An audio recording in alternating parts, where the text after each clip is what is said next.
Hi guys, welcome back to my channel. Today we are doing a video that had been very much requested, and I was a little hesitant on doing it, but I decided to do it. And it's gonna be my designer handbag collection. This is very materialistic video, but a girl likes nice things. What can I do? So I decided to show you some of my favorite bags. All of them have like little stories behind them, which I love.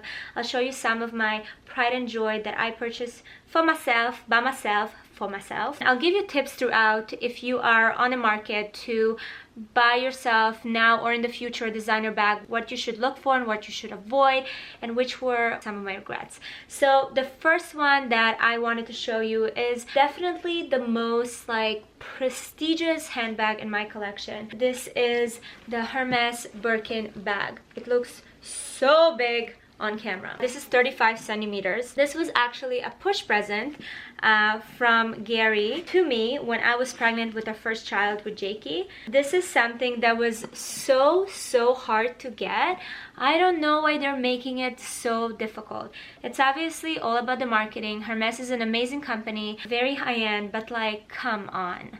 Why do people need to go on waiting lists to pay you money? Anyway, so Gary was looking to surprise me with the Birkin for a very long time. There's all these like politics and all this stuff you need to do, like purchase a certain amount of items in store, and then when they see that you spend a lot, then they'll like give you the option to put yourself on a waiting list. You usually can't choose which Birkin exactly you want. Whatever is one comes into the store, they'll call you and they'll be like, hey, we have this one in like green crocodile, do you want it or not? It's like, it's so weird, but we got a little lucky. We didn't buy anything from the store, really. Didn't put myself on a waiting list. We were in Miami traveling and Gary just decided to be extra annoying, which in general I find that really helps you in life. He kept going back and they're like, no we don't sir, no we don't have any Birkins, we don't keep any Birkins. The minute they get in, like customers waiting for them for months or years, so they're out. But Gary kept going back, and then this one guy got so annoyed with him that he's just like, just let me go in the back and see what I can do. And then he brought this one, which was really pretty. It's really out there. It's red. It has gold hardware. But you know what? For a bag like that, if you're already buying one, you definitely kind of want to get something fun that you love. So we got this one, and will I ever get a Birkin again? Hell to the no, just because I find that it's not so usable. I feel like it's for a little like older women. I know now obviously you see young girls carrying Birkins, but I don't know, like this is probably something I'll wear when I'm older. I'm not gonna get rid of it, but for now, being a mom of almost 3, this is not comfortable. You like can't put a lot of heavy stuff in it because then it's gonna ruin the shape of it, and then you're like spend all this money and now it looks like a sack of potatoes. It's an interesting bag. I travel with it sometimes when I go, just Gary and I, on like, you know, a nice vacation. This is definitely something that brings me memories. It was a really funny experience, and I love Gary for being that annoying guy that just kept on like asking if they have Birkins. But I would definitely not purchase another Birkin again.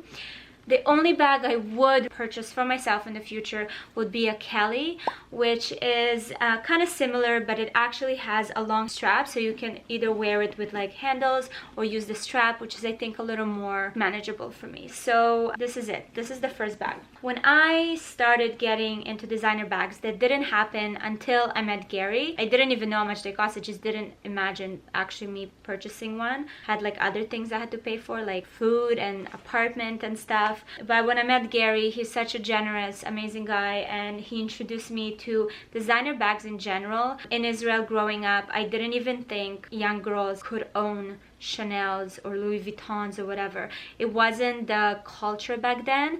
Now it's definitely much more happening there, but I think it's also because of social media. So I wasn't even aware that this is something people strive for. Only when I moved to North America about 9 years ago, I started seeing that like 18-year-olds rock Chanel's here like it's nobody's business. So when Gary surprised me with my first Chanel, which was this one, I was very like, oh my god, can I wear it out, or like people are gonna rob me, like how does it work? I got really excited, like I'm a girl and such a pretty bag, and it It was really wonderful. It was a very like Pretty Woman moment.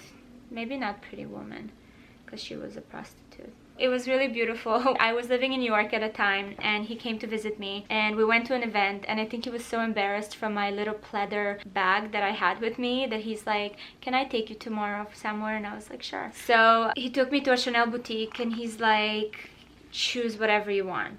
And after fighting for about 40 minutes, because I was like, I don't want anything, don't buy me anything, I don't want it, I don't want it, you can't buy my love, you can buy my love doesn't cost a thing. And then I caved in because he tried to do something so nice and I was just being annoying. He convinced me to get this first bag that I absolutely adore. I love it so much, which is a classic medium Chanel in lambskin. So mistake number one, never buy lambskin, because if you're someone like me who actually like uses their bags and is not necessarily like want to spend their evenings putting blankets under the bag, you want something that's much more durable and resistant to things. Lambskin is not. And this is also a light color, so there's some discoloration, there's some darkness here.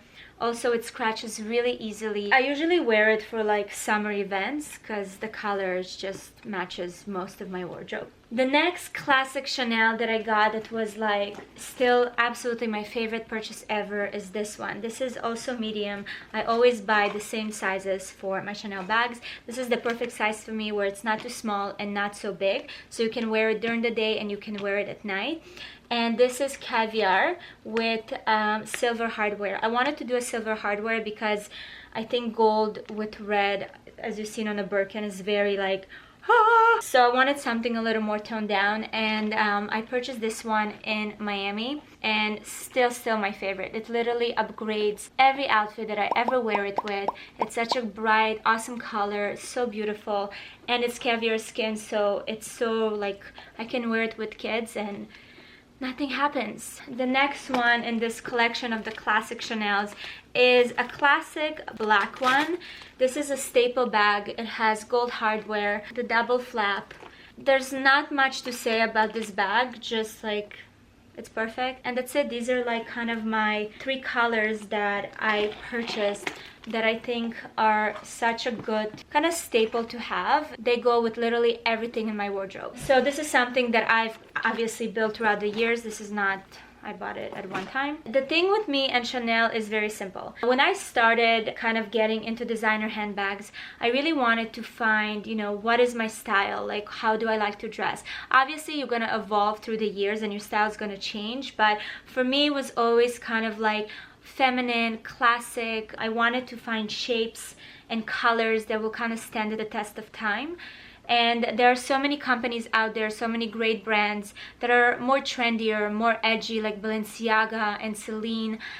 That's not my personality. It's not the way I like to dress. That's why I'm kind of sticking to bags that sometimes maybe feel like a very safe choice, but I want to be safe because they're freaking expensive. I don't want to go and just buy something that's super trendy. And I do have one bag that's like it, and it's the Chloe Faye backpack. This is the mini, and I bought this one for myself a few months ago in New York. Chloe is a company that kind of resonates with my style. It's very feminine, very flowy, but it has a little like manly edge to it in a way. I really like what this bag is about. First of all, it's a backpack which is really suits my lifestyle with the kids, and I wanted something that just a little bit different and a little more trendier than the Chanel classics that I have. I love it. I wear it literally almost every single day. The only thing is that this is suede, and because you have to open the bag and put like your finger on the suede, it does get dirty. I don't know how it's gonna look in a couple of years,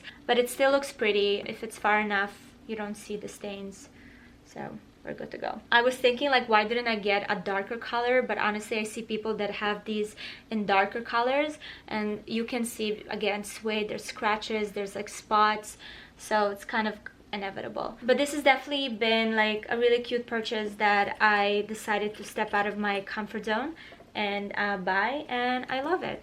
It makes so much noise.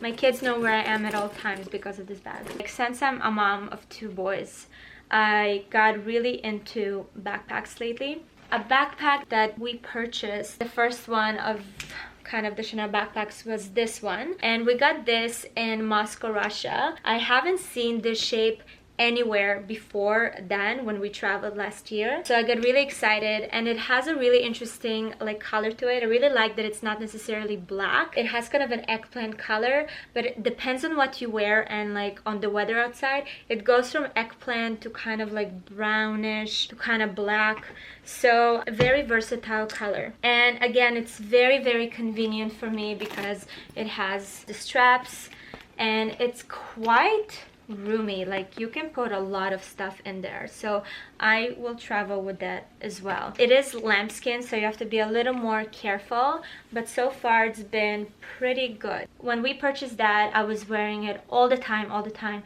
and then I think like 6 months after, I was in Toronto and I saw the same backpack but in gray, and I'm a sucker for gray, so I decided to spoil myself and get this one. Again, this is something that I wear all year round. It looks beautiful in the winter, it looks beautiful in the summer. The same concept, just the lighter color, and I love it. I love the gold on it. It's like a really convenient and awesome bag to have, so I've been really happy with this. And then the last but not least is my most recent bag purchase that I bought myself for Mother's Day. I was really looking for something kind of in the blue tones because our third baby is a boy, so I wanted kind of a little, you know, splash of blue. And I decided to go with Chanel, obviously, because that's where I prefer to invest my money in. I decided to be a little more adventurous with the shape. Instead of going for like a classic one, I decided to take kind of this vintagey, I think this is a shape that they used to have. They kind of brought it back and put a spin on it. And it looks like this super cute like lady bag, but it has a strap, which is very convenient for me.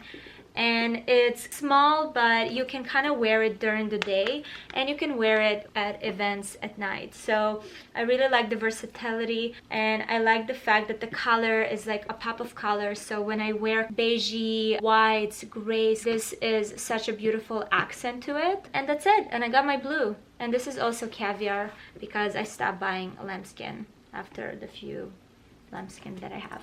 Fun fact, my first ever designer bag was, I don't even know if it's considered designer, but it was Tommy Hilfiger, and I got it for myself in France, and I was so proud of myself. I thought that, like, I felt like I was literally wearing like a Louis Vuitton. It was just so, you know, but I traveled with it back home and it got stolen out of my suitcase, so that was a very short-lived designer bag moment. It was also super ugly now that I remember, so I'm happy that they stole it. So this is really it. Just remember that before you go and buy your first designer bag, think about how you're gonna look at that bag in a couple of years. You don't want to spend all that money and buy something that's so trendy and then it's just gonna go away and you're like, oh, what am I supposed to do with this now? Because I have some of those and I'm like trying to sell them and it's not easy. And then think about the colors, especially if it's like your first bag. Think about a color that will go with your wardrobe. What do you usually wear? Think about the material to make sure they will stand the test of time and that you don't have to constantly worry